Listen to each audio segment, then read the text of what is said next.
¿En qué va la misión electoral?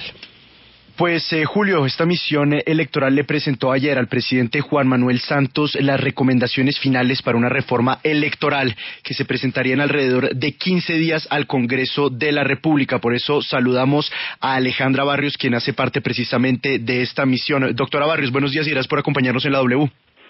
Lucas, muy buenos días. Julio, Alberto, también muy buenos días como a todos los oyentes. Doctora Barrios, quiero empezar por preguntarle por qué decidieron revivir la registraduría en sus recomendaciones si en un principio habían abogado pues por eliminarla. No estaba muerta la registraduría. Lo que habíamos hecho era una propuesta de una reingeniería a la registraduría donde se tuviera al registrador como la máxima cabeza de lo que sería la nueva entidad electoral, que no solamente se encargaría de las organizaciones de las elecciones, sino también de todo lo que era el controlar las organizaciones políticas, y ese registrador tenía una junta directiva que hacía las funciones de vigilancia y control a todos los procedimientos de la registraduría. Eran dos entidades, se crea la autoridad electoral, y en ese momento había una sola entidad que tenía todo lo que tenía relacionado con los partidos políticos y la organización de elecciones. En la actual propuesta, después de escuchar todas las recomendaciones, regresamos a un modelo donde la registraduría se mantiene con funciones de registro y de organización de elecciones, pero se crea una entidad que reemplaza al Consejo Nacional Electoral, que tendría todas las funciones de vigilancia y control a los partidos políticos, pero también a la Registraduría Nacional. Doctora Barrios, ¿por qué tumbaron esa idea de la rama electoral autónoma y reubicaron la Corte Electoral dentro de la rama judicial?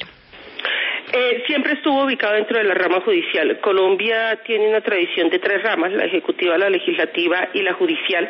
Nunca estuvo nunca se creó una rama independiente para la judicial. Nosotros en todo momento respetamos esa tradición colombiana. Lo que hicimos fue generar una nueva corte, y tanta es la confianza en la institucionalidad colombiana que inclusive la propuesta que ayer le hicimos al presidente de la República es que la primera corte electoral fuera precisamente conformada por los magistrados de la sección quinta del Consejo de Estado, es decir, sale la sección quinta del Consejo de Estado y se convierte en una corte electoral concentrada y especializada para todos los temas que tienen que ver con disputas por el poder político. Otro de los puntos que ustedes han recomendado, doctora Barrios, tiene que ver con la Cámara de Representantes y las listas al Congreso de la República, transformándolas en cerradas. ¿Nos puede explicar esa propuesta que ustedes hacen para la Cámara de Representantes y la transformación que proponen es cuál y por qué? Pues mira, el avanzar hacia listas cerradas, ese creo que ha sido uno de los temas, una de las tareas que hemos tenido pendientes. Nosotros logramos pasar en el 2003 de tener 74 listas en el Congreso de la República, de 34 partidos en el Congreso de la República. Se hizo una reforma. Para poder hacer esa reforma, se tuvo que aceptar la realización del voto preferente. ¿Qué es lo que hoy nos está pasando con el voto preferente? Cada uno de los candidatos en una lista de un solo partido es el peor enemigo del que lo acompaña en la misma lista, en su copartidario. Pero además, el valor de las campañas se vuelve, y como ustedes ya tuvieron la oportunidad de escuchar al señor registrador, aquí se hablan de campañas para el Congreso que valen más de 10.000, 15.000 millones. Si nosotros queremos poder controlar la financiación de las campañas políticas, si queremos profundizar en la democracia interna de los partidos políticos, si queremos que los partidos políticos tengan mayor responsabilidad en el momento de entregar avales, el mejor camino es cerrar las listas al Congreso de la República, cerrar listas a Congreso, asambleas y consejos, y que sea el partido político en un ejercicio de democracia interna que arme las listas. La lista se le entrega armada ya al ciudadano, es decir, el ciudadano lo que va a ver es el logo del partido, va a conocer a todos los candidatos, pero hay un logo del partido que va a ver, no una cantidad de numeritos, pero además de eso permite que el Estado de manera preponderante pueda financiar las campañas políticas, no tiene que financiar a cada uno de los candidatos, sino, ejemplo, hoy tendríamos alrededor de 13 partidos políticos, que son los que tienen personería jurídica, que recibirían un anticipo del gobierno que les permitiría hacer una campaña electoral. Doctora Barrios, en su propuesta se habla de ampliar el número de representantes a la Cámara a 173. ¿Cómo explicarle a los colombianos que quieren un Congreso cada vez más austero y más pequeño que en sus propuestas pues se proponga precisamente lo contrario, que es ampliar el número de parlamentarios? Pues mira, cosa difícil explicar eso. Uno de los objetivos que tiene el trabajo que está haciendo la Misión Especial Electoral en sus recomendaciones era lograr una mayor representación, o es lograr una mayor representación en el nivel local. Colombia, en la forma en que votamos, tiene las siguientes características que ustedes las van a reconocer inmediatamente. Votan las grandes ciudades, son las grandes ciudades las que deciden los fuertes poderes políticos de este país. Es decir, en el eje Medellín, Bogotá, Barranquilla, Cali, Bucaramanga, se terminan decidiendo los grandes poderes electorales del país. Cuando vamos al nivel local, eso mismo pasa en los departamentos, pero con las capitales. Si ustedes ven una elección en Vaupés, es la capital de Vaupés, o es Leticia, la capital de Amazonas, la que termina eligiendo, poniendo los votos para elegir a sus representantes a la Cámara. El resto del departamento no toma esa decisión porque los votos no alcanzan. Así que se tomó la decisión de hacer una propuesta para que cada uno de los departamentos a su vez se subdividiera en pequeños territorios, y esos pequeños territorios con habitantes de un poco menos de 400.000 habitantes pudieran elegir su propio representante a la Cámara. Eso nos hacía en el primer cálculo más o menos un incremento, si queríamos ser generosos, de 70 representantes a la Cámara. Obviamente hicimos todos los ajustes por la recomendación de los partidos políticos, de las autoridades electorales, y queda un incremento de 7, solamente de 7 representantes a la Cámara, porque a 7 departamentos de este país, que son exactamente los que se encuentran más alejados, los que han sufrido más el conflicto, Bichada, Guainía, Guaviare, Putumayo, se les incrementa un representante a la Cámara más para que puedan tener 3 en la Cámara y no 2 como actualmente lo tienen. Ahora vamos a las recomendaciones en términos de presupuesto. Usted ya explicó, doctora, que quieren la lista cerrada, pero que además quieren aumentar los representantes en la Cámara para que las regiones tengan mayor participación en el Congreso de la República. Pero ¿cómo lograr erradicar uno de los males que tiene el sistema electoral en Colombia, que es, como usted ya lo explicó, que las elecciones le salen a cada persona carísimas? Es decir, es mucho dinero el que se está gastando durante las elecciones. En ese particular, ¿ustedes cuál es la recomendación que hicieron? Bueno, aquí hay que tener en cuenta 3 cosas. 1, en Colombia no se sabe cuánto vale una elección, y no se sabe cuánto vale una elección desde edil hasta presidencia de la República. 2, en Colombia es absolutamente imposible hoy, con nuestro sistema de control, poder vigilar exactamente cuál es el origen, el monto y el destino de los recursos que financian una campaña.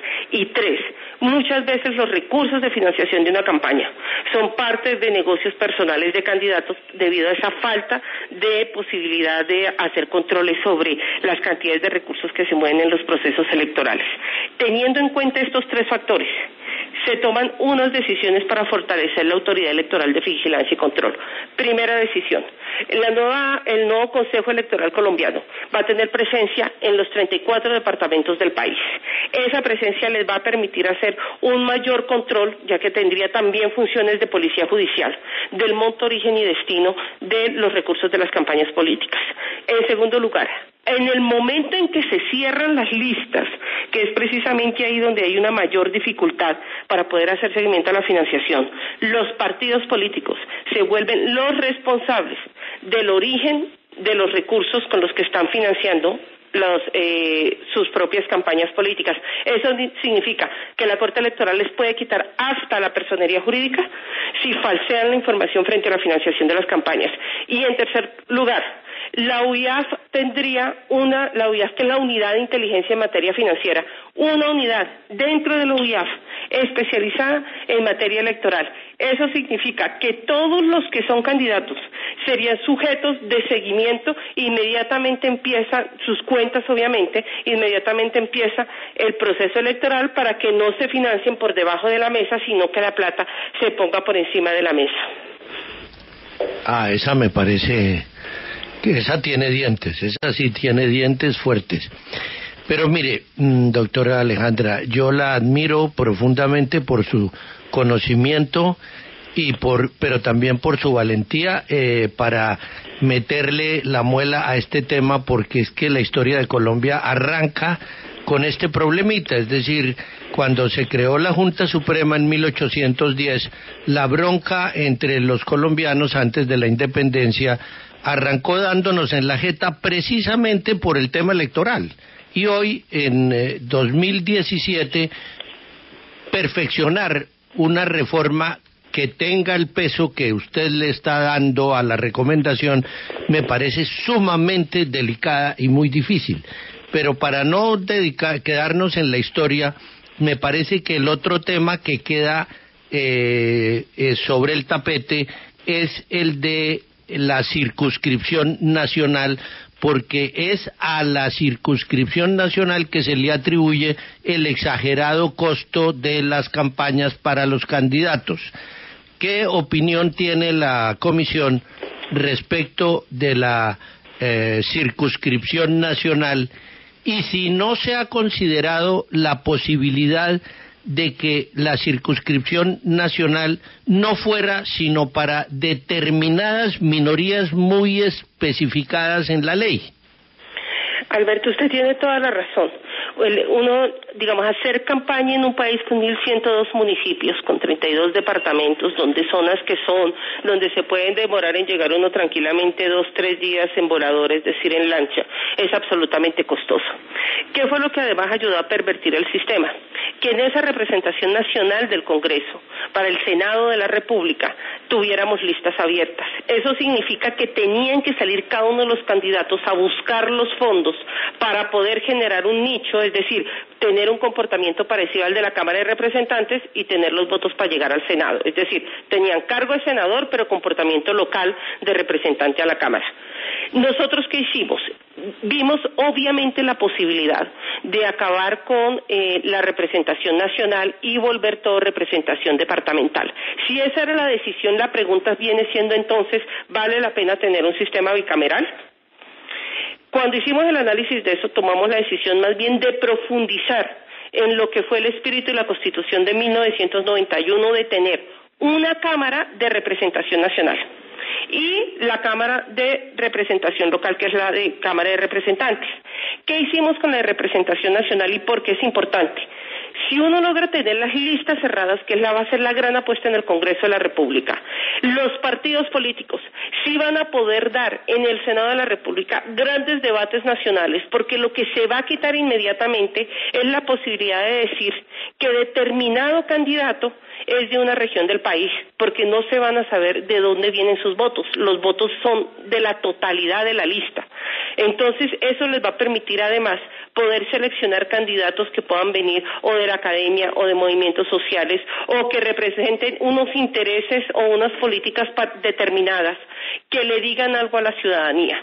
Así que profundizamos la Constitución del 91 manteniendo el bicameralismo, pero le decimos a los partidos políticos, señores, ojo, tienen que cerrar las listas en Senado para que de verdad puedan tener personas, hombres y mujeres, que representen los grandes debates nacionales, intereses de carácter nacional.